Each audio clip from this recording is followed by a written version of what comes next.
I'm your cinematic host, Stefan Whitaker, the head honcho of SW Films.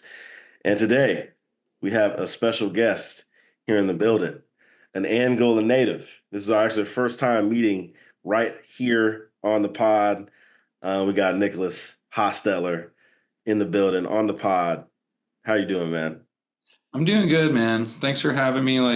I've been kind of following your career and I'm fascinated with film, so when you reached out to bring me on here, I was pretty excited about that. Yeah, thank you, man. Thank you. Yeah, I appreciate the kind words, man. Yeah, it's been, it's great to be able to connect with people from back home who are also doing some amazing stuff too, and delve their hands into some sort of creative space. Which is for me, at least when I was growing up in Angola, it was a little bit of a rarity to see. But I appreciate you for being here. Since we're both Angola kids, and I'm sure I don't. What year did you graduate from Angola High School? 2009. 2009. Okay, damn. That was that Mhm. was that was a minute before I did. I graduated in 2014.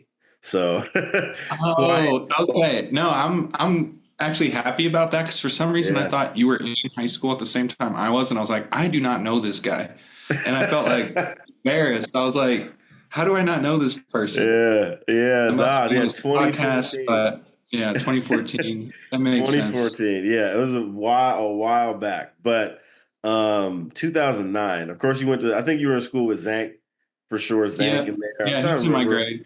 Yeah, Hmm. I'm trying to think. There's probably some other people I remember from that grade too. But yeah, no, 2009. That was I was still in middle school, maybe. I had to be.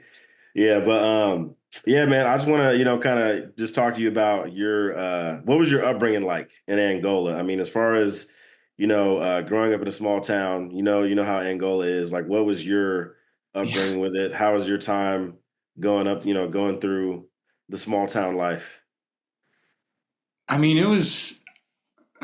I don't know. I kind of have mixed feelings about it. If it was great, for the most Mhm. part. Had a lot of friends. Like, was able to kind of run around. Never really got in trouble or anything like that, but we like raised some hell here and there, and yeah, played sports, did that whole thing. I love the water, so Mhm. much there's so much natural beauty in Angola that I think we forget about because Yeah. we just feel confined there and we want to get out or whatever. That kind of shared experience for a lot of creatives, Mhm. kind of want to get out of there, but geographically, I mean, it's beautiful. Yeah. But yeah, I mean, I have my struggles with it too. And that's kind of what my books explore as well, is like the good and the bad. Um, Yeah. you know, so Yeah. No, Angola definitely, yeah, as far as like the natural beauty, of course, I think people really experience that, of course, like a lot in the summertime, people coming out to the mhm. lakes, but even the fall time and then winter time. I mean, like, All is amazing. you had all the seasons. Like that's something that I don't get out here in LA. In LA, it's Yeah. all, it's basically summer all the time. At least, tries to be summer all the time. Mhm. Um, with you, well, first off, your dad was a teacher, right? Mr. Yeah. Hostetler. Yep. Man, let me tell you, so I had your dad. Maybe my senior year. I think it was my senior year. I think probably. Yeah, I think it had to be my senior year. And man, your dad was always thought was like one of the coolest because he was about his damn job compared to a lot of other teachers. Yep. He really wanted to teach people. Yeah. Your dad really wanted to teach people, but I remember he was also kind of scary too, a little bit. A little bit. just Yeah. just a little bit because I remember, man, he would like there's certain times people would not be listening in class, and yeah, your dad he would go off sometimes, man. But like he was about his job though. I think that's always what it was. He was just like he really wanted people to learn. You know what I mean? I forget the class that he taught.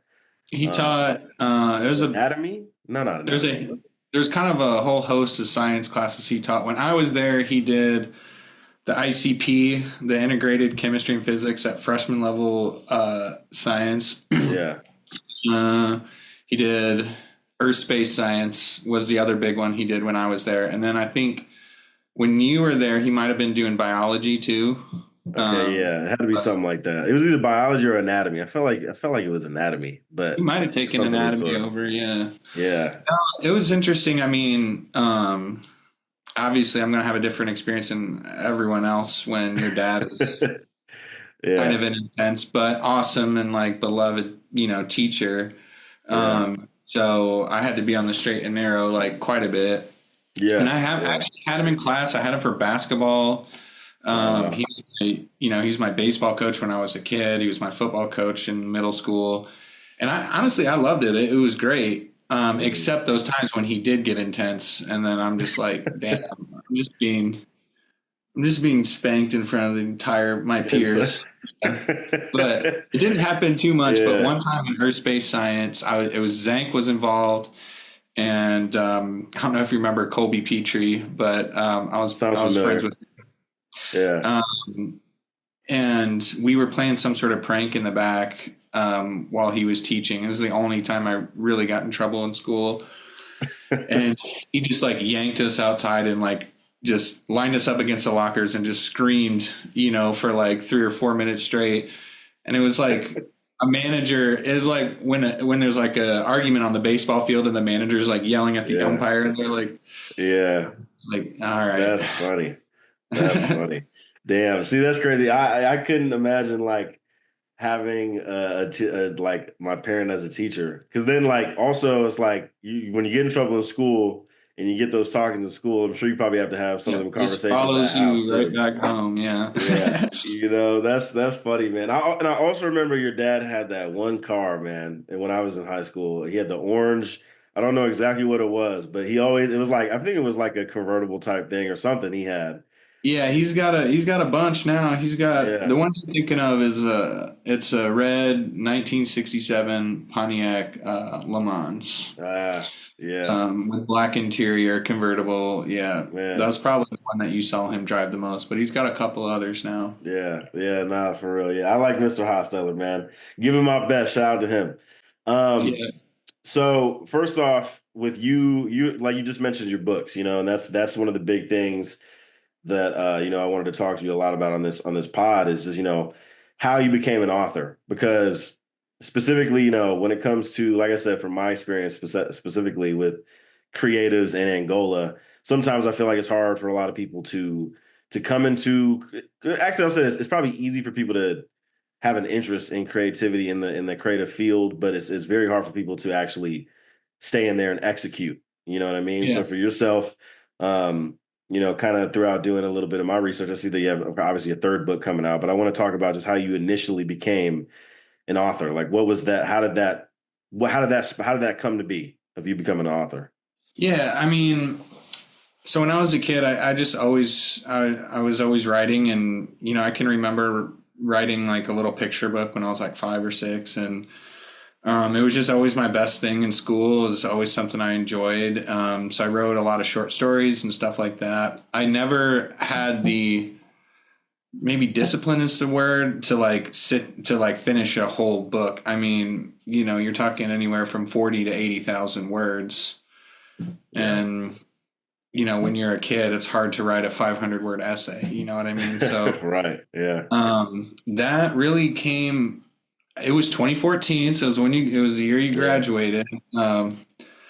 I had just moved out to Denver, and I was working as it's called parapro, but like I was working as like basically like a classroom assistant. I did math intervention for fourth graders, Mm. and I wasn't feeling, so I had a lot of time off. I had weekends off, and I was done with work at 4 p.m.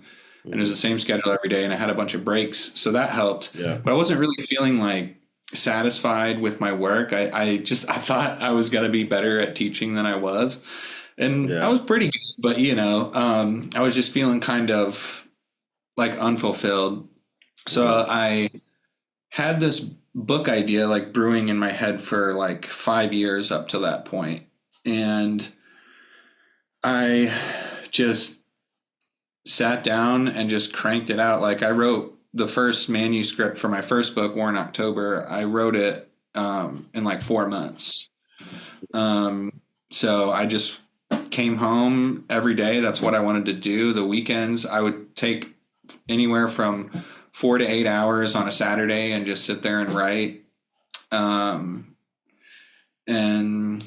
I like really enjoyed it. And now it's gotten to a thing where after you get your first one done, you kind of know the format, you kind of know the process, you know what it takes to fill those middle gaps. Cause that's really the hardest part is you can always come up with a great beginning. You can always come up with a great ending, but how are you going to connect it and keep the reader interested? Yeah. That's the most difficult part. So I kind of figured out how to do that. And now it really is just something, when I just sit down and do it, it's like all I can think about, and like all the other kind of, issues or, craziness or whatever is going on in my own head, it just all disappears. And all I can think about is making this sentence perfect, making the next sentence perfect, creating this image. So now it's just kind of like a part of who I am, I would say. Yeah. Yeah. So, I mean, that process, of course, becoming an author and just like I understand that, especially because, I write a lot of scripts, obviously, for the films, for different film ideas. And, I've also had an idea for books in different ways, like kind of like self-help books, kind of talking about my experience coming up or just like different stories and things like that. It's a difficult process to fucking write. Like it is a difficult, especially when you feel like you have a story that is worth something, or you feel like it's a story that connects a lot of the pieces and events in some ways of your own life, and putting that into a story, so it's taking a big risk. I always forget there's a quote from a screenwriter, I believe, or a director. And he just says, the way to write a script is to just sit down at the keyboard and bleed or some shit. He says something like that. I'm like, I understand that wholeheartedly. That's a tough process. Yeah. With War in October, that's your first book that you created. Tell me about the process of that. First of all, tell me just what the story's about and how that came to be and just how you got to producing a physical copy of the book and digital, all that kind of stuff that you had ready for it. Yeah. So the book is about an aging veteran, and he has he's so kind of his mental health issues are so intense that he has to have caretakers come into his house and kind of make sure that he's doing his routines and like eating and like all these things, right? And so but then he what drives the plot is that he's convinced, and he's trying to convince the reader that these caretakers are actually government spies. So he's trying to convince, and it goes back and forth between first person, and it's all just the thoughts in his head, just like stream of consciousness, to a narrator that's a little more omniscient, but also the narrator doesn't you can't really tell what's happening. There's a conflict between reality and fantasy throughout the book. That's never quite even really resolved at the end. You kind of finish the end and you're just like, I wonder, people will ask me so was that real and I'm just like, I don't know, man. Yeah. I'm just going to have to read it again. Leave it up to their own interpretation. So I got the idea when I was in college, it was probably like 2010 or something. And this person, I was out for a walk, and this person came up to me and was like, I think it might have been a police officer, but someone came up to me and was like, have you seen this person? There's this old woman with dementia that's escaped, and she's running around the neighborhood. And I just thought it was so interesting to think about somebody from escaping from their own house. Yeah. All these things are very serious and they should be treated seriously. But at the time it struck me as kind of an unfair verb to use about somebody leaving their own house. So I kind of started to think about this idea of an old person stuck in their home with their thoughts. They're their family has a certain perspective of who they are, what they're capable of, what they're not capable of. And people that are struggling with these, with these issues, we don't always get to see how they view themselves or like what they think about, what are their dreams or like, their potential, and that's kind of where the idea came from. So I thought it would be kind of intense, but also kind of funny to like have this kind of family conflict with, the family members and the caretakers coming over and just being like, oh, we love you. Oh, how are you doing today? You're doing so great. And then the family member feeling kind of like patronized and just in his head, just being like, fuck you, like leave me alone, so that's kind of where the idea came from. And I'd been mulling it over for at least like 4 years. And then I, threw some of my own experiences in there, if you're, at work or in a relationship or whatever, and you feel like you're being patronized in some way and not really given a chance to express yourself to your, or like reach your fullest potential. And I just kind of mixed it in there. I don't smoke weed anymore, but I used to smoke heavy weed. So I kind of mixed all these ideas in and then just blazed out and then just wrote this book. Yeah. Wow. And then, you asked kind of about the process of publishing. So that could be a whole podcast in itself, so I'll try to keep it short. But basically, you write a query letter. You write this letter. You have to craft this like perfect email. And then you research online for people that are accepting new authors. They're agents. They're literary agents. And you research the literary agents that are accepting new authors, particularly that have published books that are similar to yours. And then you just send out I think I sent out 50 on the first book.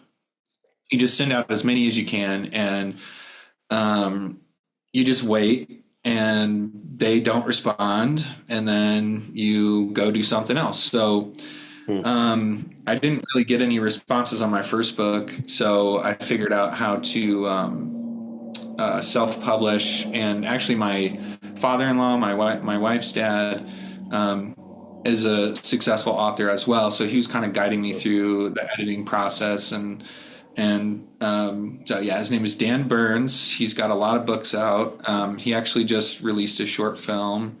But yeah, so he's definitely been super helpful. So he kind of was like walking me through it. So the first time around, War in October, I used a self-publishing platform through Amazon. And you got to do everything yourself. You got to do all the editing, like everything. And then you just upload it. I got my brother to do the cover art on my first book. My brother's another artist from Angola. Yeah. And I got him to upload his cover art, and then just press a button. It prints off the book. You get a proof sent to you.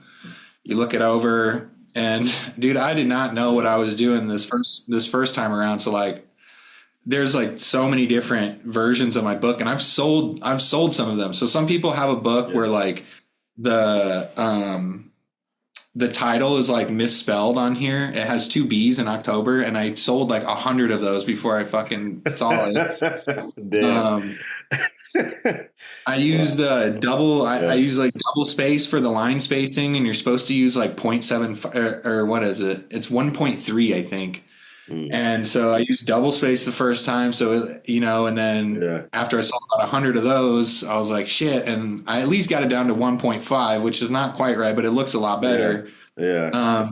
And so, yeah, it was just kind of a trial and error. But after all that it came to completion, it was just about the hustle at that point. Like when you're an independent, when you're not represented by anyone or picked up by anyone, and even sometimes when you are, like, you just hustle. So like, I still can't believe I did this. I did not do this on my second book because I'm like, that was a bit much, but I literally fucking DM'd every single person on my Facebook list and was just like, buy my book. Yeah.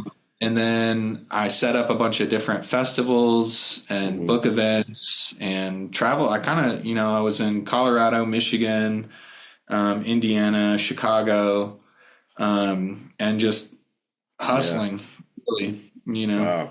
That's cool, man. I mean, that process definitely it sounds like one of those things where it's like, yeah, you're gonna have to learn a lot on the spot, and it might take a Mhm. long time to really get it going. I mean, I understand that, especially when I came back home from, from film school and just having to deal with having clients, whether it's music videos or commercial clients. I mean, those are just things that film school didn't teach you really, Yeah. but so yeah, that sounds tough. But you were saying that you were in Colorado during basically most of the creation before this, or were you were back in Yeah. Indiana? Yeah. I was in Colorado. I mean, I had time off and I come home a lot, Hmm. anyway, but so I probably, there definitely would have been like, I was home for like Thanksgiving break and cranked out like a part of it. I was home for Yeah. Christmas break and cranked out a part of it. But the majority was in Denver. Yep. Yeah. And you would say, so basically it took from, you said 2010 when when you met that person and told you about the dementia, to then 2014 was when you released it, when it got Yeah, released. actually, it didn't. I didn't release it until 2016. So Oh, wow. I wrote the first Yeah. manuscript in like 4 months, and I was just like, "This is gold. This is Yeah. gold. I'm gonna be famous." And I emailed it to a bunch of my friends and was just like, "Look how great I am," you know. And some people were like, "Yeah, that was cool, man." You know, I remember a couple people didn't like it, and I was pissed. But like, Yeah. that's what you do as an artist. Not Yeah. everybody likes your shit. Yeah. And then so I actually let it sit for about a year. So Mhm. now we're into 20, it was like summer of 2015. And then I got really into just fine tuning it, editing it. I formatted and edited my own ebook, which was like one of the worst Uh, experiences of my life. And yeah, and just, getting the cover art around and all that. So, guess 4 years of just ruminating about it, 4 months of writing the first draft, and then 2 years of rewrites and like the publishing process.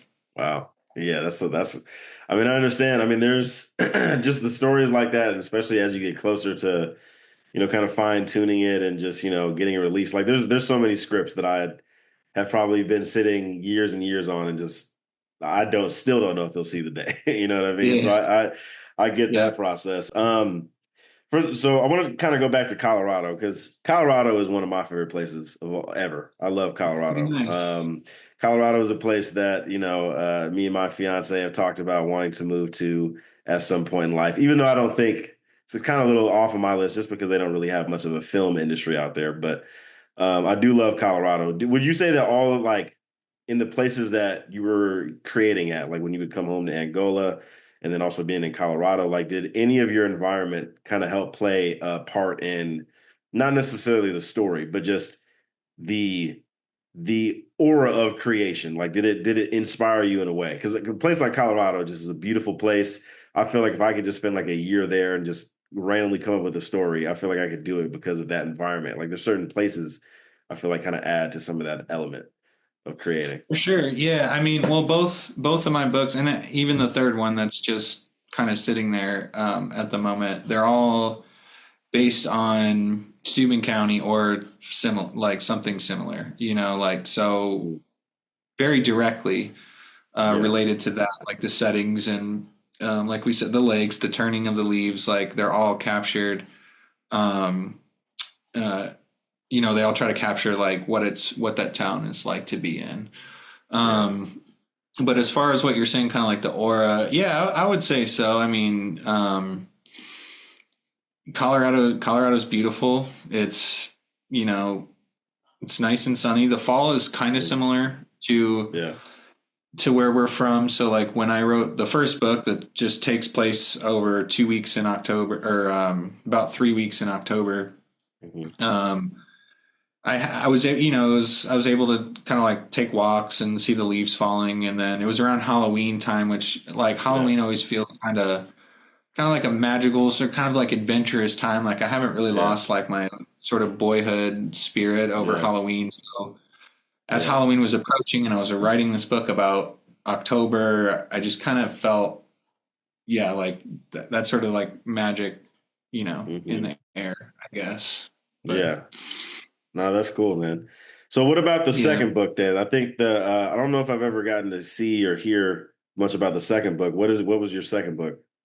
the second book is the Peony Sutra, and it's about a monk that believes that he's reincarnated over a billion lifetimes, and his the lifetime he wakes up in is in Pleasant Lake, Indiana, and he's like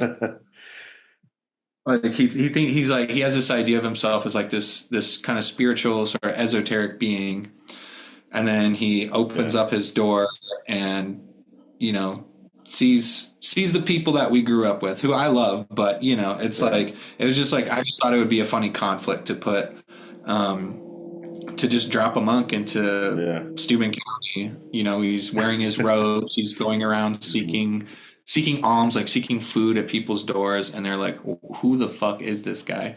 Yeah. um so that's basically what my second Man. book about. Yeah. The peony is a state flower of Indiana, Hmm. and my the book basically something kind of most of my books are rooted in realism, and I try really hard to like describe exactly how people move and how they speak and Hmm. whatnot. But there's always like a hint of fantasy in them. So in this one, he's got this beautiful flower garden, Hmm. and they're all kind of fading, and they all have their different times over the summer. The book takes place between sometime in June and it's around September 28th or something like that. Hmm. So we're seeing like the passing of the flowers and everything, but the peonies never. They this summer they don't die. They stay. There's two of them that stay alive. They don't wilt, and he's like, "What do I do with these? Like, are they trying to tell me something?" Basically, Yeah. and it's compared to the Lotus Sutra in Buddhism, where like it's one of the most important teachings in Buddhism, where the Buddha had a lotus flower and people were waiting for him to say something. He just opened his hand and showed the lotus, Hmm. and like a lot of people, like it's still one of the most kind of enlightening but also confusing like teachings in any religion. So I was trying to kind Yeah. of compare those two ideas. Um, yeah. Yeah. So That sounds like an awesome story. I mean, like, because it's kind of like one of the classic tale of like, just somebody coming in from this outside world and perspective and then going into a whole different perspective and world that he's not used to. And it's like yeah, it's the merging of the both, which I think, is a thing that happens quite often than we think, quite more often than we think in small towns, I believe. yeah, It's funny, like, especially like I think about like my fiance, she's from LA originally. She's from Inglewood and she's never been to Indiana. And we went back to Angola in April of this year. And in my mind, I was like, I don't know if she's gonna like this place, yeah.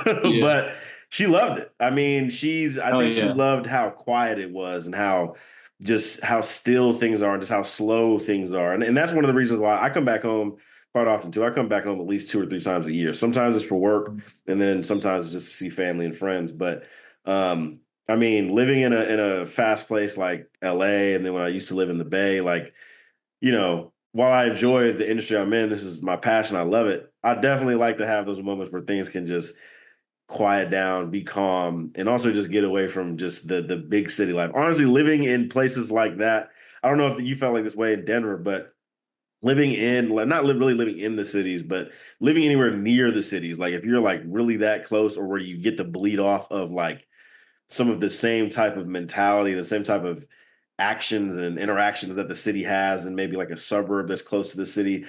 I just really got tired of that living out here in California. Like I want to go back to not like a super small town like Angola, but just a suburb that definitely has its own feel and vibe, and it's not connected so much with that particular big city or that or the bullshit of in the metro area, stuff like that.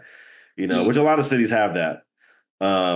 but yeah, she really loved it, and it honestly surprised me because I was just like, damn, I didn't think that you would love it as much as you do. She even got to the point where she's like, I think Angola is bigger than Inglewood, and I'm like, no, it's not. I It's don't not think bigger so. than Inglewood, not at all. So with the Peony Sutra, what inspired that story? Because that definitely that story is it's a very unique thing because obviously you're putting a lot of time into writing just the like you said, the mannerisms and the certain things about people and the way they speak and the way they walk and just like the interactions that they would have with this outside person. Like what, I guess, was there any sort of experience of your own that came into that? Like what inspired that story? Yeah, I mean, I took a lot of time on this one. I wrote the first chapter in 2016, and I didn't publish it until this past March. Oh wow. So it kind of, I mean, when I was looking at it, I was like, this book is just going to have every part of me and every part of people I grew up with, and like every part of my family and my friends, and even some of those random acquaintances that Yeah. we went to high school with, or whoever it is, Yeah. like the bars and restaurants and everything. And I just wanted it to be like reflect. My wife describes it as like a love letter to my hometown, which I don't know, I wouldn't quite say that, but I think that's how it comes Yeah. off to a lot of people. Hmm.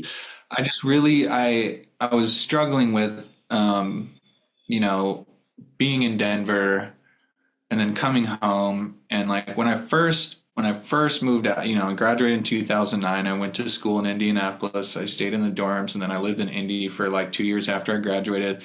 Then I moved to Denver, and I had been there for about 2 years before I wrote the first chapter of this one.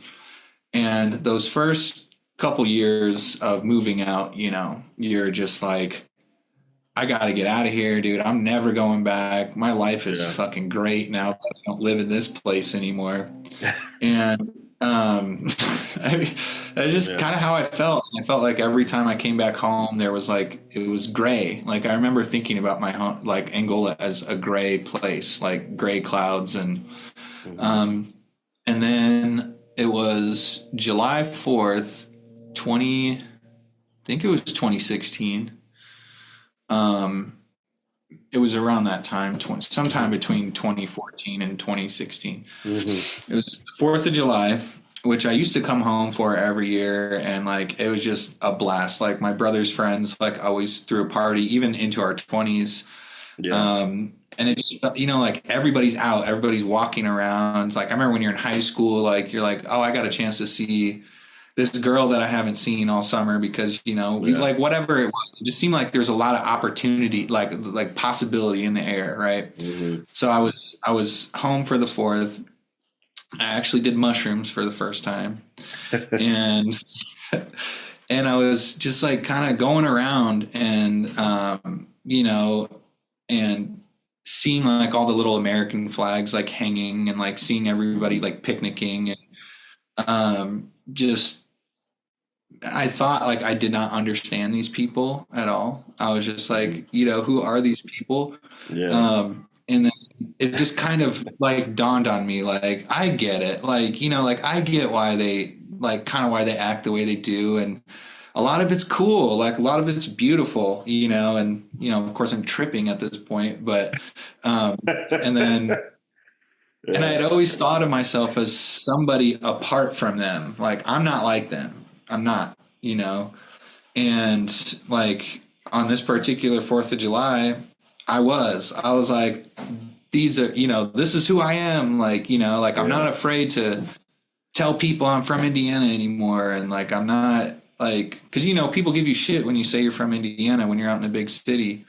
Um, and I was just like, I just embraced it, So then, Yeah. but there's also that conflict that I've had, that I've seen other people have, that I still have, sometimes when I go home, where like you don't quite fit in, like like there is a reason why you left, you know what I Hmm. mean?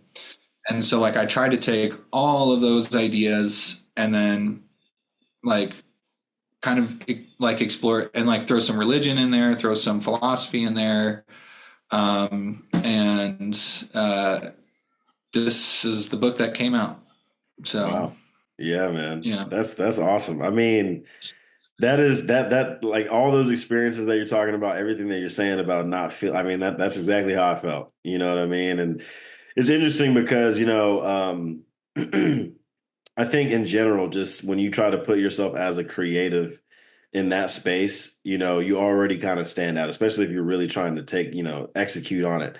And like you said, like you see certain things and behaviors and people, and even just how sometimes how the town operates, and you're like, especially if you've already been in a different place, like you were already in Denver, so coming back, you had a whole different experience. I mean, I felt like that when I went to Florida for film school and then came back home. I felt like I wasn't no I felt like nobody was on the same page with me besides maybe some of the other people I was creating with at the time. But yeah, you definitely get different looks about that. Yeah, man, I completely just, I connect and relate to that a lot about what you're saying about kind of just feeling on the outside. Especially I felt that way. I mean, really just growing up. One, I was like one of the only black people that was ever really in, like my family, the yeah, Day family, where it originated. I'm sure you probably know about my Uncle John Day, possibly in Angola. He has the construction and excavation company.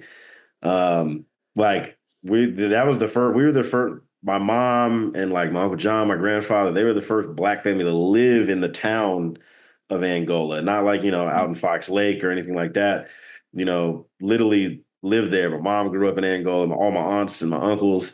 So I already yeah. kind of felt on the outside a little bit, but especially when I wanted to, start creating. Like when I announced that I was going to film school, I got so much hate for some reason, and I never really understood it From who? From from like your peers and shit, or my what? peers, a lot of my friends, people who are still my friends now. I think it was just like at the time, when everybody was going, like I played sports in high school, so I played football and rugby, track at one point.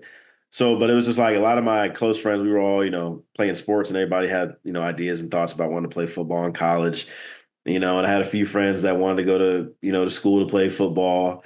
And it's just like, I think everybody wanted to like, there's this competition thing, where it's like, Mm. oh, you're going to that school. Well, no, I'm going to IU, or I'm going to Notre Dame, or I'm going to, it was like one of those things. So when I said I was going to Full Sail University, it was the one school that nobody's ever heard of, really. And like, it was just, it was kind of disappointing a little bit because I really got a lot of just undue hate. I think a lot of people thought I was trying to be famous and this, that, and the third. And, now when I look back So on it, what I if you just, were though? So what if you were yeah, trying to be famous? right. You know what I mean? And I think looking back on it now, I just laugh at it because I feel like I'm definitely nowhere near where I want to be in my career by any means. But like I've gotten to experience a few things that I've for sure had talked about when I was younger, and you know, nobody can talk to me about that. But Yeah, a you lot of stuff, know, man. yeah, thank you.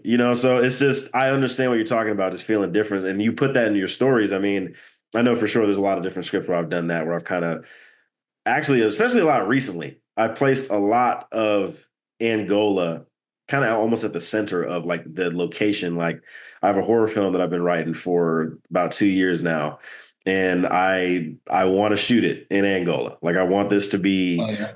the first horror feature in Angola, and and I'm just being back home. There is a lot of things, a lot of just the inspiration of just I think just the town, the people, just the kind of closeness that a lot of people have, or the non, or the divide.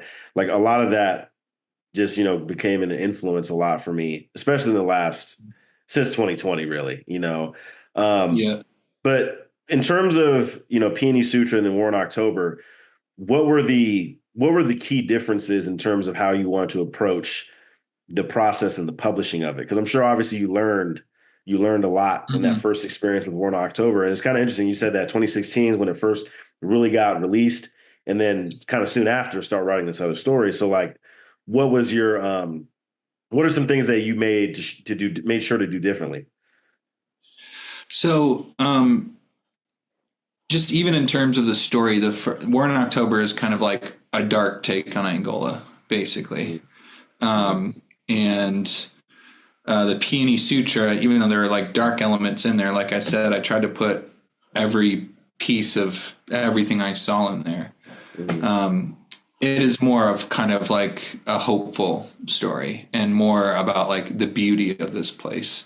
And that sometimes when you're the one that feels on the outsides of things, there are things that you can do to be more integrated into this place, I guess. Or Mhm. like, I'm not saying this right. There are things that in your own mind are kind of building a wall between you and those people, and like, you know. So Right. Yeah. Yeah. that's they're different in tone. Um, they're both pretty poetic, poetic as far as like the prose goes and how it flows and everything. Um, but yeah, as far as process goes, Peony Sutra took me way longer to write. I was way more careful with it. I also got way busier. So like in Mhm. my professional life, I'm a union organizer. Okay. I'm a union fucking radical that goes around and picks fights with companies Yeah. and helps workers organize themselves so they get what they Yeah. need. That's what I do, and as you can Yeah. imagine, that job is nuts. It's So crazy. It's I've been crazy. doing that I've been doing that since 2016, for a couple different unions, like a couple different organizations. Hmm. I've been on strike lines and done all that shit. So like that's one reason Yeah. why the second book took me 8 years to write. Wow. I just Yeah. didn't have the time or like mental energy. Hmm. But so so back to process. It took Hmm. me longer. It is longer. This Peony Sutra is about twice as long as my first book. Hmm. And I spent more time trying to get it published by a traditional publisher. Yeah. I spent more money into the editing of it and the cover art, and I didn't with this book. I didn't really care as much about making money or sales or I just wanted to have like a beautifully crafted book that somebody would read, like, Hmm. and that was just kind of my goal. So I spent a lot more time on the editing. I had it professionally edited twice. I had my wife and her dad both edit it. Hmm. I probably reread it 50 times before releasing it. I hired an illustrator to do the cover art and there's an illustration at the beginning, like in the first page of the book. And I guess that had nothing to do with, like I actually just want my brother to do all of my illustrations and cover art Yeah. forever, but he's busy too. He's Yeah. got two kids and, he's had a couple different really intense jobs. So, Hmm. but yeah, it was more kind of like, I feel like I just had a more kind of professional mindset this time around. Yeah. Like I'm not the next, freaking like John Steinbeck or somebody. Like I'm not going to be like the first time around was like this rush of just like, I Yeah. am the best. Like I'm going to sell a Hmm. million copies. Right.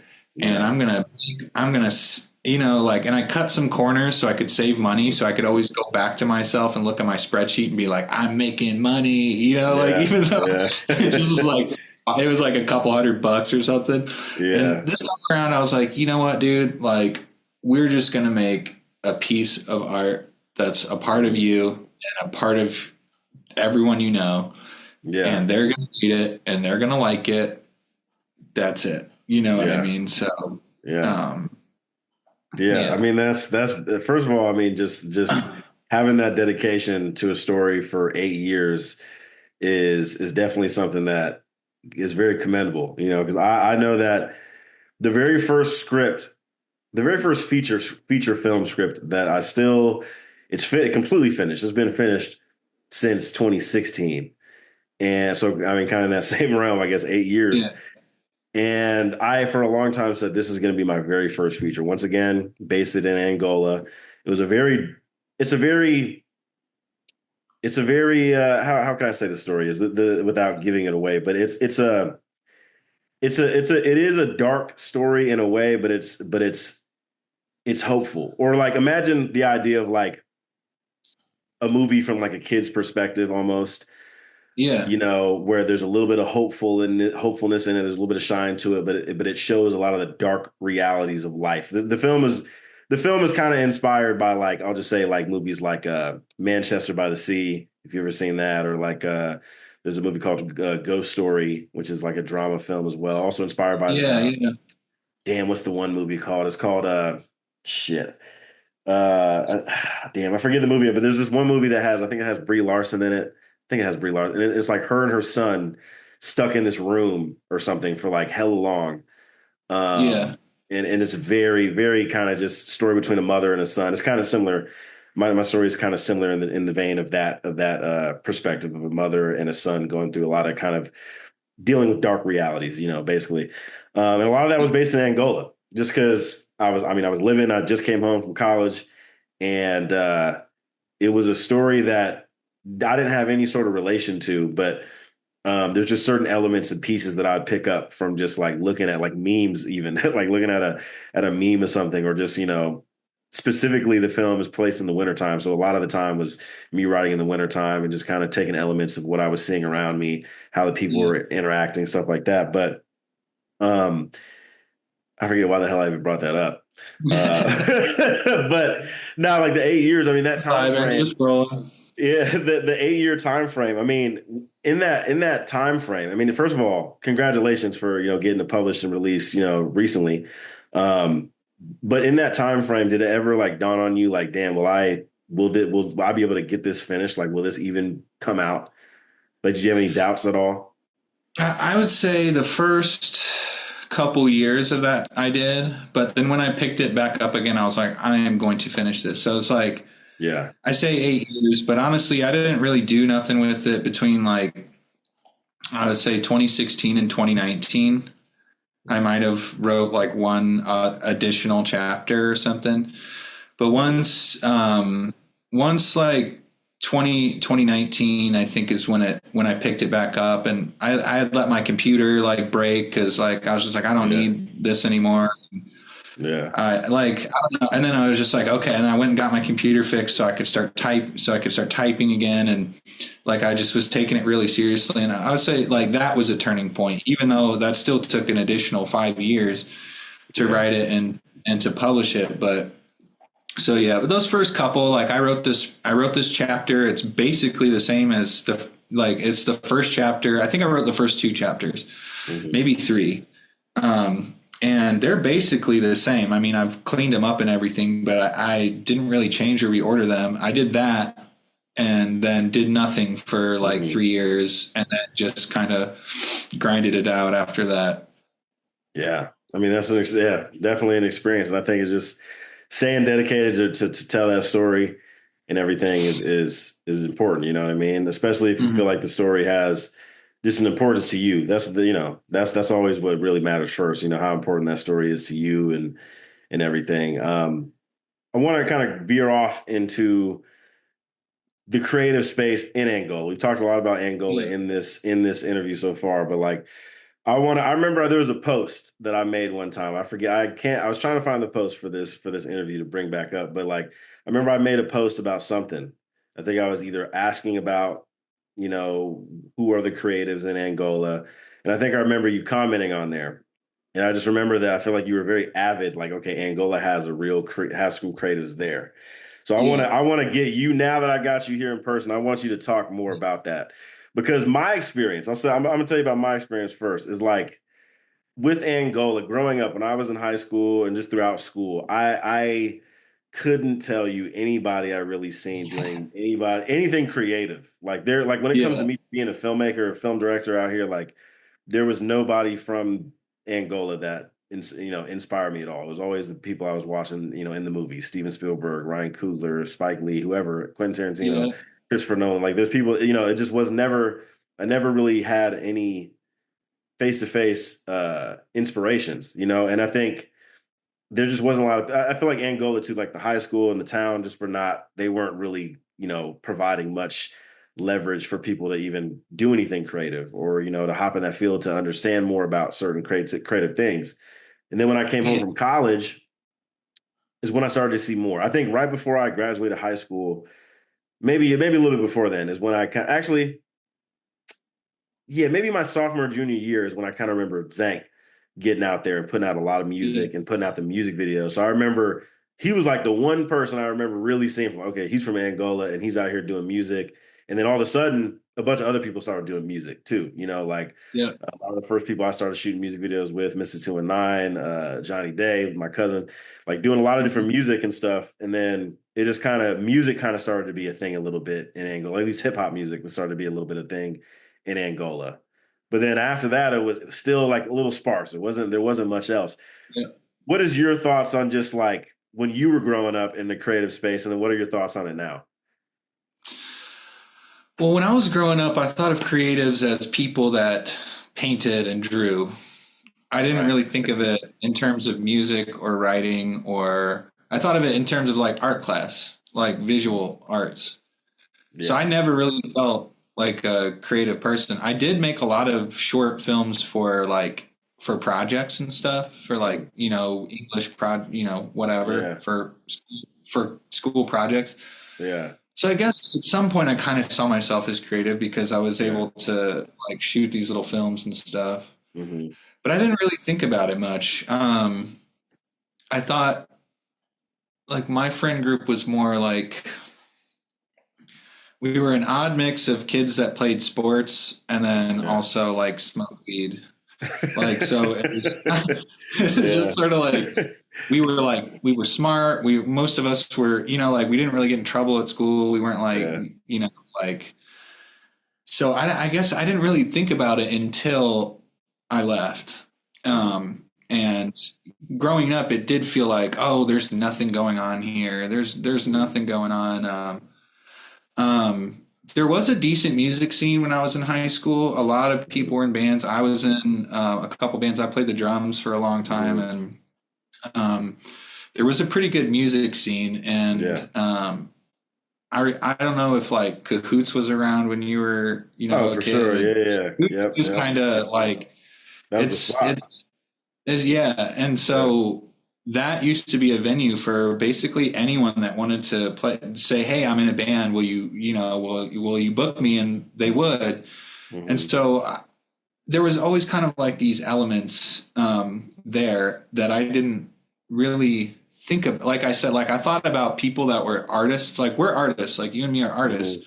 Hmm. I wouldn't have, you know, Zank's an artist. Like I wouldn't have really thought of it like that as like I was like an artist is somebody who paints a picture, you know. Right. Yeah. So like I knew some of those people, you know, Yeah. like really good painters and you know, illustrators and stuff.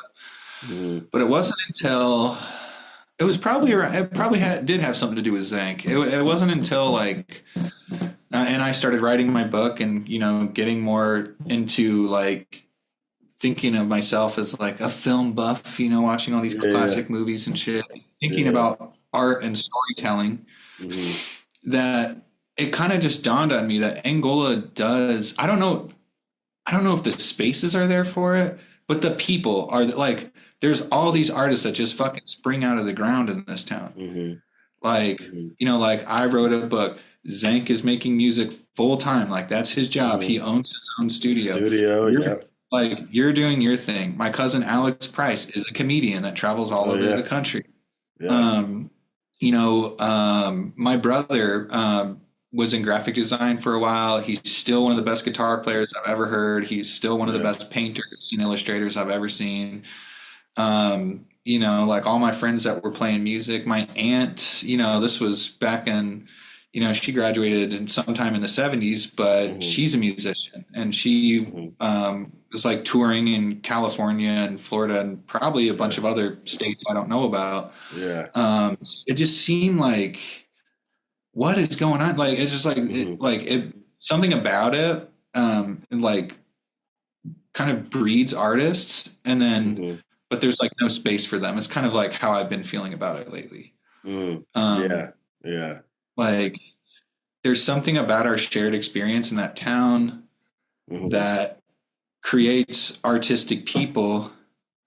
And then maybe there's still a bunch of them there. I don't know. I haven't lived there in 15 years or something like Hmm. that.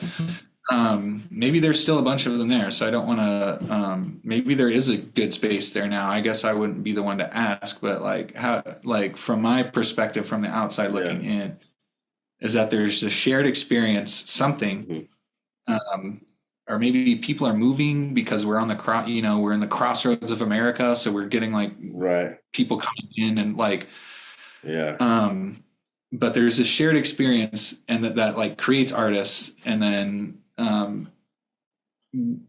we just kind of go somewhere else. Yeah, no, it's interesting. I mean, I've this has been on my mind almost ever since I left Indiana. Really ever since I came back to Indiana from film school. Just because I think, yeah, like coming when I first came back home from college and getting placed in an area that did not have anything for me as a filmmaker, it was a daunting task to like, what am I going to do here? And I got lucky to just start shooting music videos. I started doing client work, quote unquote. And of course, Mm. it's for, rappers who don't have a whole lot of money themselves, who don't have any sort of, they have some of them have a lot of creativity, but then some of them just didn't know how to use it. So I had to be, as a director, I had to be kind of help to take that over and to helm that.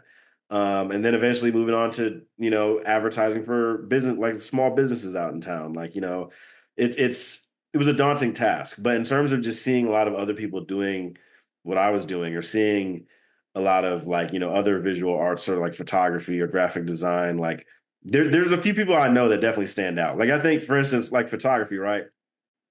Photography to me is one of the most oversaturated markets in any place. There's 1,000 photographers in one little area. There usually is.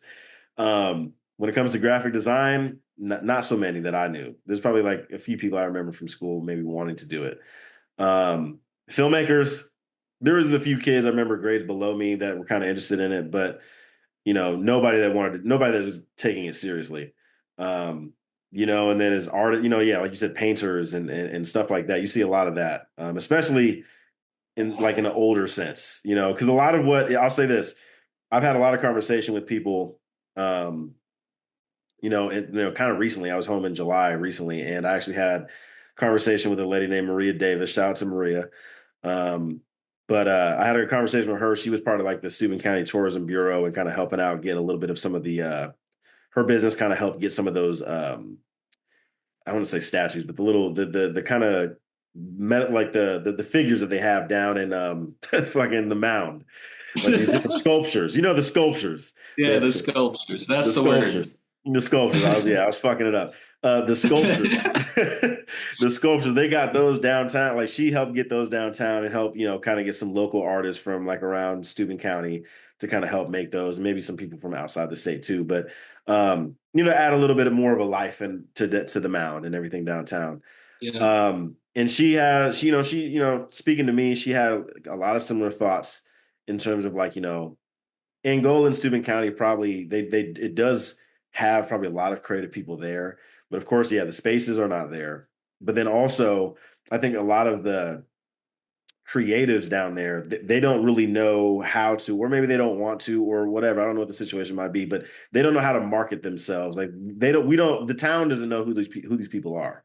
You know what I mean? I think that's one of the things that has always been my thing as a person who looks at marketing in a way a lot because, especially when I'm working with businesses and musicians, I'm thinking about the marketing side of stuff outside of just the creative, aspect of what the product is going to be or what the commercial is going to be, whatever it is. I think that's always been my thing is like I just don't know who these people are. You know what I mean? So I try to Hmm. that's why I have this podcast. That's why I have other different elements of SW films and, outside of the Yeah. different projects that I've worked on, bigger projects. Like I want people from Angola and Steuben County to know who I am and to you and to be able to inspire folks to get out and do that and also make money from it. Yeah. I think that's also a thing that is kind of missing from maybe some of the creatives out there. Like, you know, uh, I would say I'm gonna use Zank as an example. Like being a musician from Angola, a rapper from Angola, and being able to have your own studio now and to make your own money and to give other people opportunities, like that is is a big thing when you're be able to like reciprocate from it. And the Yeah, reason it's I pretty wild, it's honestly. pretty wild, you know what I mean? And I think that's a huge thing because the old adage of what a lot of our parents would say about create, doing the arts, like that's not going to make no money. That you can't have a Yeah, career out of that. Like there's a lot of I heard that so many times when I was getting ready to go to film school, from just people from like friends and shit. I didn't really hear that from my family. My mom and my dad were yeah, it's always, just like yeah, some it's fucking crazy. sophomore, or, some like Right. somebody like like some 16-year-old's like, you'll never make any money off of that. It's just Yeah. like, all right, It's crazy. So, then you and become 47 years old. exactly. So it's just like I feel like the only thing that's missing, not the only thing. I feel like there's a lot of elements that are missing, truthfully. But I think when it comes to finding people in a creative space that want to turn maybe that into a business or turn that into just a way to have a bigger impact, I think is the thing that I specifically, I guess, is what I kind of want to see from Angola. Only because I've Yeah, been on that journey for so long, and I've been absolutely blessed, to be able to work as a filmmaker and to make money. You know what I mean, and be able yeah, to make my own projects and be able to meet people to that ultimately add to the experiences that I have and stuff like that. So I think that's my only thing. And as of late, I am trying to put together ways and methods to be able to, in the next couple of years, hopefully, to bring out the creatives in Angola and bring people together to network and to speak with each other. Because I feel like there's a big fear element too that happens in it, as well. Like a lot of people are just kind of don't know what to do or just scared to maybe want to even put any time in because there's just still there's so many uh there's so many just miscalculations and everything of just like what it is to be a creative, no matter what you're doing, whether you're a graphic designer, an author, a filmmaker, photographer, musician. There's so many different things that a lot of people don't understand about being that and maybe don't digital. And this is a fear thing. So yeah, I think Angola has a yeah. long way, but yeah. I'm wondering how much of it is not wanting to, because you did kind of mention that Mhm. in the beginning too. You're like, I don't know if it's that they don't know how or that they don't want to. Like, so Yeah. I do think, yeah, like we're missing some of these spaces, and yeah, like Mhm. I still, it's not like I make money off my books. Like I could use a marketing class or whatever, but like I'm wondering how many people in Angola are just content with playing music at a Mhm. bar on a Friday night, or like being that guy that, being the funny guy at the party, Mhm. or doing a small set somewhere, or like Right. painting a picture and giving it to their friends, or like Mhm. I'm wondering if there is a conflict, or if people are just content with like, hey, this is where I live. I work a Mhm. 9 to 5, and then I can paint a beautiful picture and I can show it to my friends. You know what I mean? Yeah, I think Like, I get what you're saying, and I think about that a lot too. But I think, at least for me, that's what differentiates me from everybody because I yeah, didn't want to take this shit to a small level. I want my work to be seen by the entire world if, at some point, mhm. and I've been like I said, I've been lucky enough to be a part of projects that have been seen by the entire world and to Yeah, speak for with sure, people man. who've been a part of that, right? But like I think I think while that is true, people can definitely be content. I guarantee there's always that thing, right? Just like you said for your books, like you want everybody in the world possible to read this story. I feel like Mhm. as you're an artist, even if you're creating at a smaller level, you would absolutely love if that moment blew up into like just a bigger opportunity that you couldn't even have ever imagined. And I feel like there's so Yeah, many different artists. I think my thing is just that I want people, the creatives in the town, I would love to know who they are, but I would also love to let them know like you have the exact same opportunity, the exact same. Let me not say the exact same opportunity because it's not always true, but you do have the strength and if you have the mindset, the mentality, you can take this shit as far as you want to go with it. And I feel like I feel like that conflict is more of the thing, is that I feel like a lot of people don't know what to do. There's a fear aspect of it. And people who are maybe have been in Angola for a while and, kind of feeling confined and stuff like that, maybe they don't think that it's possible for them to break out of that mold, and look, I still have that same kind of thoughts as well in my own space, because I do a lot of work back in Indiana. Done a lot of commercials and music videos in there, even since I've been here in California. I've had a few clients. I mean, of course, I just moved to LA only a year ago, but so of course I have to retool different clients and different, kind of business strategies and everything in this new space. But in Indiana, I've always kept some sort of foot in Indiana, in terms of just like my connections and things, especially because I want to create bigger stuff there. I want to make movies. I want to be able to do networking events, and I want to, start bringing people together to, like I said, give that message of it. Because I think it's Hmm. super important. Um, Kind of going back now, I got two questions for you here before we wrap it all up. Yep. What's next for you? I know that I heard a new book is on the way, Hmm. which I like. I think I remember seeing the post, and I think that'll be a really interesting story, because those are elements. I remember I made a post one time about scary stories in Angola. There's a bunch of fucking stories that are like wild stories in Dude, Angola. yeah, A at one bunch. point, Steuben County was on the news for like being the murder capital of, or like unsolved murder capital of America or some shit. Which I is think this is like crazy. 10 or 20 years ago, but Yeah. yeah, no, there's some wild There's stuff. some wild stories. And I think the story that you talked about, of kind of like kids who see like an alien, I think it was, right? Or something like that, something in the realm of Yeah. that. That could be a really Yes. great story to do. And shit, that could be a really great short film or something like that as well. Tell me That's what's my next for goal, you, and man. what's your next book? Well, tell me about it. My next book is it's called The Stars Above, and it's about growing up in a town like Pleasant Lake slash Angola in the year 1999. And so there's a lot of pop culture references. Um, there's a lot of just kind of those things that we did when we were kids, and the music, the type of music we listened to, the playing Super Nintendo, like that's like kind of like in the background of it, like the sort of setting. But there's five kids, and they range in age from the youngest one is 5 and the oldest one is 14, which was similar to like the friend group I had when I was in elementary school. Yeah. Um, like the neighbor kids were we all spanned in ages, which made growing up pretty interesting because Hmm. might get exposed to something I normally wouldn't get exposed to. In some ways, they also become kind of like guardians for us. Like Yeah. like I remember my older neighbor.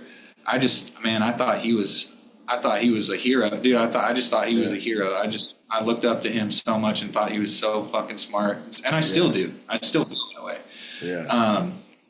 So it basically kind of explores like these themes of growing up, and the different issues that each kid at that age faces. But what's driving the plot is an alien has crash landed where they built their fort.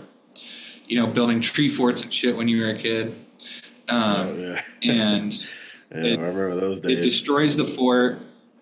It Hmm. destroys the fort, and they're like, "What is happening?" And then they see like this bit of a flying saucer hanging out of the dirt, and so and then also in the backdrop of all this is it's the beginning of the meth epidemic, right? Like we Hmm. all went through the 2000s in Angola, where, dude, I mean, a lot of Yeah. people I knew, a lot Hmm. of people I knew, man, were on that shit, and Yeah. so at this point, though, it's 1999, so it's not as present in their lives. So Hmm. that's happening in the background. So when all the kids start acting weird because they've discovered an alien, and this alien attacks somebody that tries to Hmm. attack them first, kind of attack someone in self-defense, when all these like little stories are happening where it's clearly like there's a Yeah. visitor from another world here, there's a giant green man here, the town can't see it because they're wrapped up in the drug war. So they're like, oh yeah, like there's a giant green man. Well, that's what those drugs will do to you. Like they'll turn you green. They'll make you strong. Like they'll make you Yeah. steal. Like they'll make you steal copper wires and shit. And so Yeah. it's like it's this interesting kind of back and forth. And I had a lot of fun writing it. And it's Yeah. my most straightforward book. Like my Yeah. other two books will take points where they meander a little bit, and this is just like point A to point B. Here's what happened. And so that's where I'm looking at next. Once again, I'm going to try to get it traditionally published. If I fail to do so, I'll just self-publish it. I am hoping that could be made into a movie. Yeah. No, absolutely. I mean, I think that one just sounds like an interesting story. A lot of people, I feel like stories like that, playing with more of that sci-fi and fantasy element too, is just a fun. Because I remember you had said kind of earlier too, like kind of basing a lot of your stories in realism, and I think in general, of course, a lot of there's always the thing is like, do people believe in UFOs? Did they see one? Did they not see one? You know what I mean? Yeah. Still, there's still a lot of people that think that none of that shit exists. But like, I think putting something like that in there, it is good because I feel like, would you say it's kind of giving you a different element of like you get to play more with that fantasy or that sci-fi element a little bit, while still keeping Yeah. it real, almost like a Stranger Things esque type Yeah. thing. Yeah. So I'm like really into. So where I came up with the idea for this book is I'm really into like old '50s sci-fi, like the spacemen are coming, like type of Yeah, shit. Even if it's like really cheesy, I've yeah, seen all of them. And so originally I wanted to do a Space Invader, like one of like set like yeah, that. I was gonna call it Invasion 1958, and yeah. it was going to be set in 1958, and the green men come and like all this stuff. Hmm. Well, then I started like really, like I'm a pretty nostalgic dude, so I started getting into like 90s music again, probably through Sirius Radio or some shit like the Lithium Channel or whatever, Yeah, but yeah.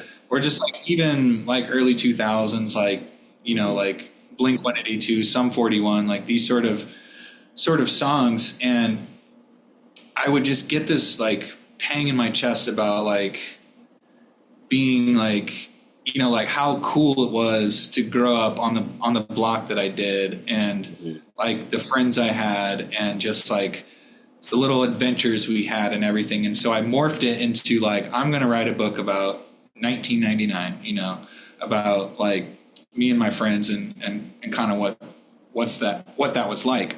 Hmm. And then I was like, okay, well, what's the plot going to be? And I was just like, enter the alien, So Hmm. like, I'm not just writing some memoir, like it's its own Yeah. fictional story. So I'm pretty excited about it. And it has that Hmm. same, all my books seem to have at least one person that, feels alone or feels like they're not connected. So, Hmm.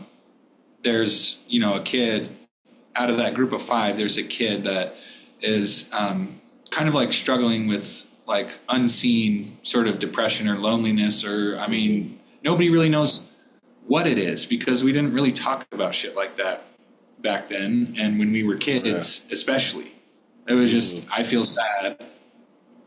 Okay, like go out and shoot a basketball. You know what I mean? So like, so Yeah. that's a part of the story too.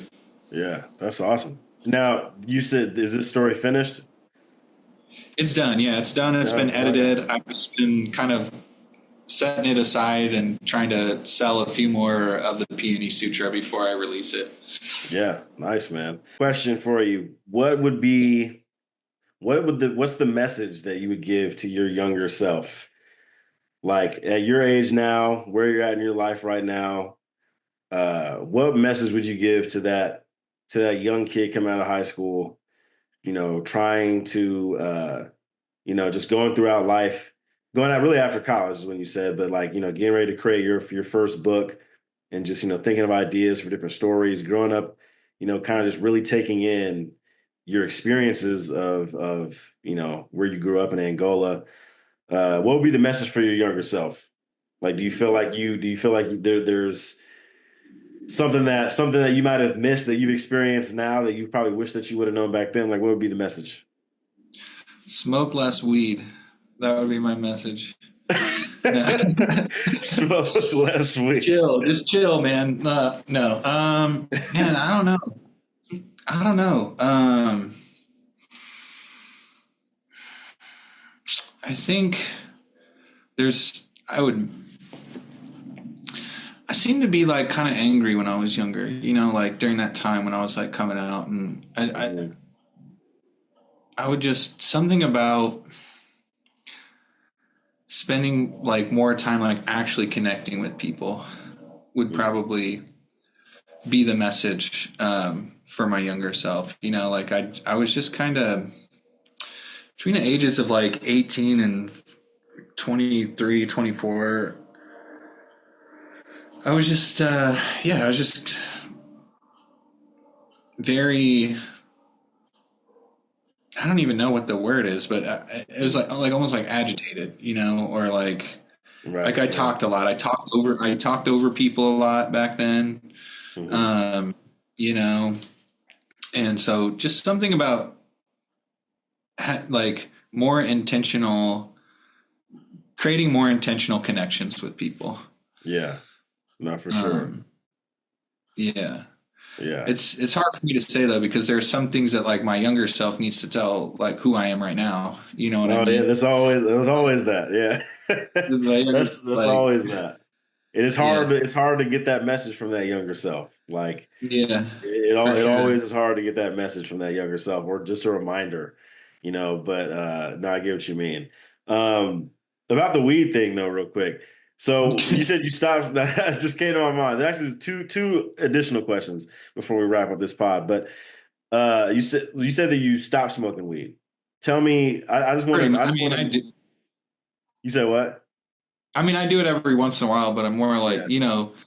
that annoying dude at the party that's like, only when I'm drunk, bro. Like that's like. Yeah, So yeah, I've smoked a handful of times in the last 6 months, but like yeah, it used to just be like all day, not all day, yeah, but like every day, like heavy. yeah. It's yeah, because like I only asked that because it's interesting. None of my public platforms really, which I just kind of thinking about this now, but none of my public platforms do I really mention weed or anything. Now I'm a grown up. Now I'm just like, I don't give a fuck. I'm sure a lot of people have Yeah. smoked. Like, growing up in Indiana, growing up in Indiana and then coming to California is a big difference in those two spaces, right? Like it's still Mhm. illegal in Indiana, right? And then California, it's legal here, and then Colorado, I don't know. When you were living in Colorado, it probably wasn't legal then, huh? Yep. It was like a year or two before I moved out here. Wow. So Yeah. Yeah. So it like, was pretty fun for a while, but yeah, so like, I don't know. It's weird when I think about like, it's interesting when I think about weed now because I've never really been much of a smoker or a drinker, but like, I definitely have partaked, mm, plenty of times. But now it's just like, there's always a point till I get where it's like, I want to make sure to just not be in the influence of anything else. I just want to make sure to be seeing what I'm seeing through my own volition and not yeah, with the enhancement of something else. for sure. Um, but and then the last question, you're a movie buff. And that's why I feel like I Yeah. have to ask at least a couple questions on some movies. Give me, it's always the tough question to ask. And I hate when people ask me this question even, but like, what is your favorite movie? Uh, What is your favorite movie in the last year? okay. My favorite movie is Rebel Without a Cause. Got the poster right here. Uh, Um, Classic. Old classic. yeah, it Yeah. just hits me in this way, man. It always has, and it always will. Yeah. Also creative from Indiana. He's buried in fucking Fairmount, dude. He grew up Oh, in really? yeah, he grew up in Fairmount, Indiana, like not too far away Oh, wow. from I did not know that. Muncie, like that Yeah. area. Yeah. That's my favorite. Let's see. In the last Man, year, what has been yeah, your favorite? last year. I worked at a movie theater at this time last year, so I saw a bunch. I know I've seen like a ton of movies, and I'm just kind of blanking right now. Um, I'm I trying to saw.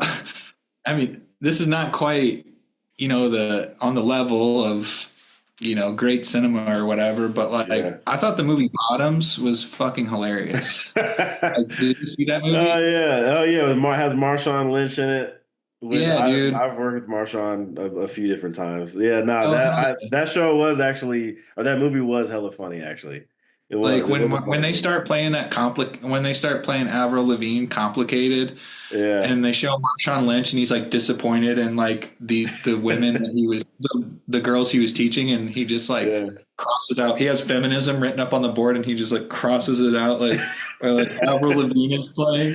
It was hella Like funny. Yeah, his whole worldview was built on like, yeah, 16-year-old girls in a fight club, and it's just gone yeah. that quick. Like, That was kind of um, one of the reasons why I really liked it a lot because I worked with Marshawn a few times, and like I'm kind of cool with some of the producers of his company, and I watched it mainly because of him, and then really going into it, I didn't know much what it was going to be about until I actually watched it. I'm like, this is a funny fucking movie. yeah. Yeah, So that's I a would say funny I'm movie. trying to think of something a little more, you know, What about like from this year? Has there been any movie this year that's kind of stuck out to you? from 2024. This year has had quite a to me it has had quite a good amount of movies this year. All I can think of is, wait, where are we? We're in October. Like, I'm trying to think of. So from January until now. Yeah. Um, I Like mean, we I thought had Poor Things was pretty good. It oh wasn't, yeah. I wouldn't say it was like my favorite movie, but I liked it and I thought it was Yeah. super well done, like as far as like the setting and stuff goes. Poor Things is good, yeah. Um, it feels like there were a bunch of kind of like those more like artsy movies that came out like last winter. Um, Yeah, quite a few. Shit, I can't think of I any don't off the know, top of name my some head, for me. but I'm drawing a blank right like now. from this year, I'll say some of the movies I really liked this year was I mean, of course, I've been kind of one of those filmmakers.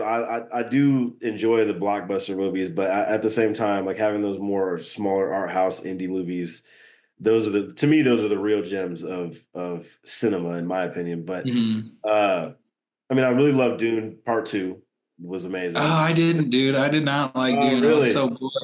Yeah. Well, I'm actually, sorry. rewatching it though, no, I agree with you because rewatching it, because I first time I watched it in IMAX, and it was one of the most amazing experiences I've ever really sat down and watched in a movie theater ever. I mean, it was fucking amazing. Yeah.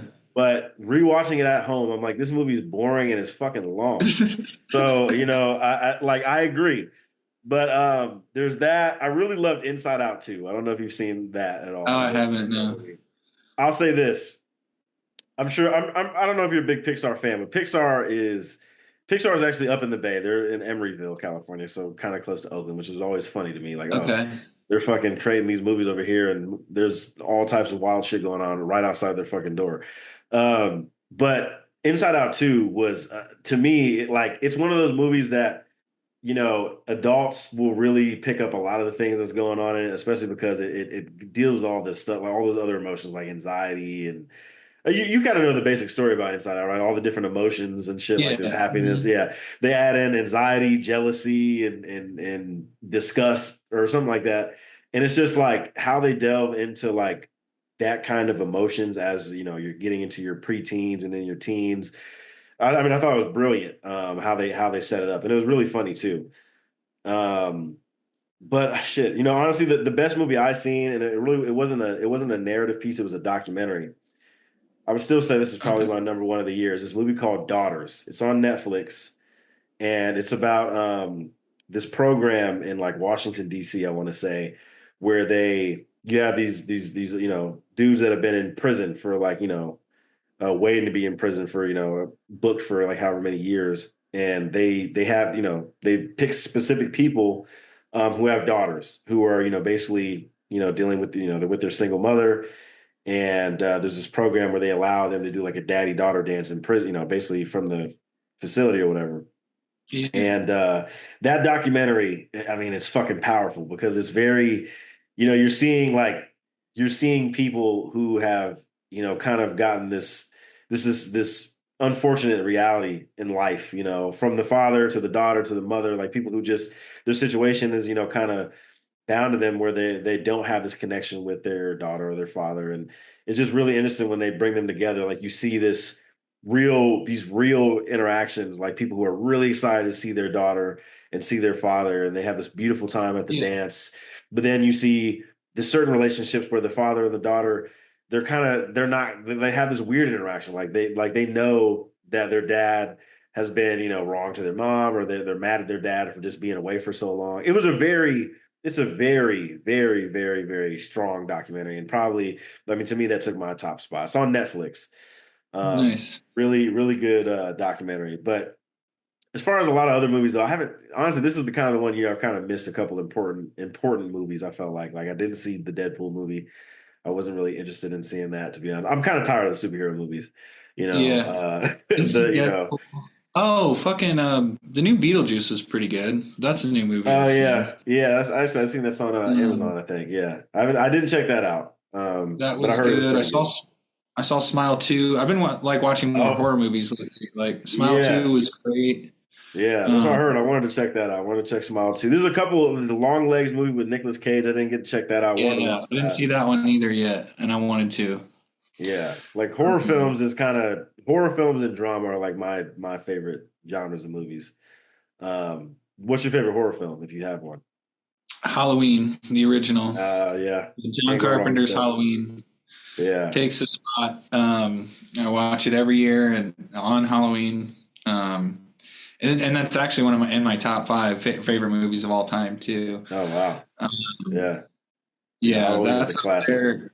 And I've seen like hundreds, and I would just have to really sit back and think. But that one I can say without hesitation. For sure. But Definitely. For me, of all time, shit, I don't know. For horror films, I really love the horror film Hereditary. If you've ever seen yeah, Hereditary, that hmm movie to me is a fucking to me it's that's a masterclass in the damn horror film.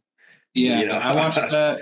Love I that think I movie. watched that for the first time last year around Halloween. Oh yeah. That's the one with the two kids and like her head comes off, right? In the beginning, Yeah. and then In all a the weird real shit starts gruesome way. happening. Yeah, I remember, man, that particular movie is just how that happens it's fucking it's so disturbing, and it's so disturbing because you feel like that's something that it could easily happen in real life. Yeah. And I mean, yeah, that movie's fucking incredible. And that director Ari Aster, I mean, he's probably one of my favorite directors working in right now. He's also did that movie Midsummer, and then he Yep. did Beau is Afraid, which I think Beau is Afraid. A lot of people don't really like Beau is Afraid. Oh, That I movie's really wanted to fucking see amazing. that actually, and that is one movie I missed for sure.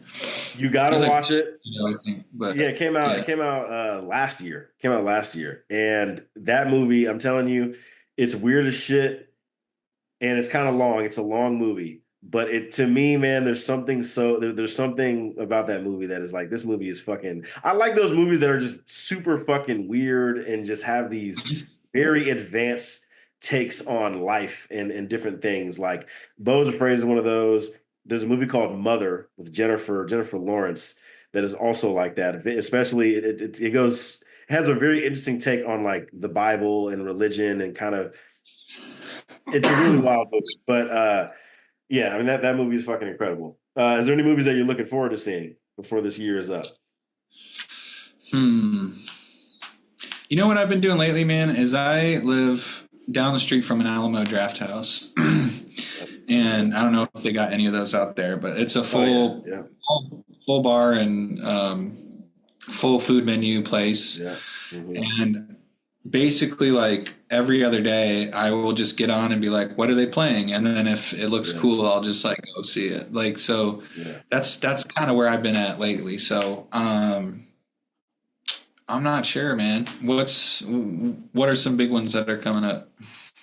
Um, well, Nosferatu. They're making a remake of Okay, yeah, I'll definitely see Nosferatu. that.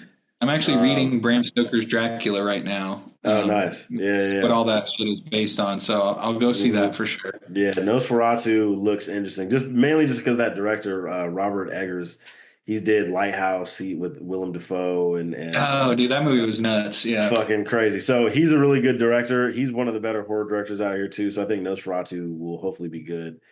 Um, that's kind of it. I feel like as far as yeah, that's kind of it. I feel like all the other movies I'm expecting are going to come out in the next year. I'm a huge Godzilla fan, right? So like Godzilla, Minus one.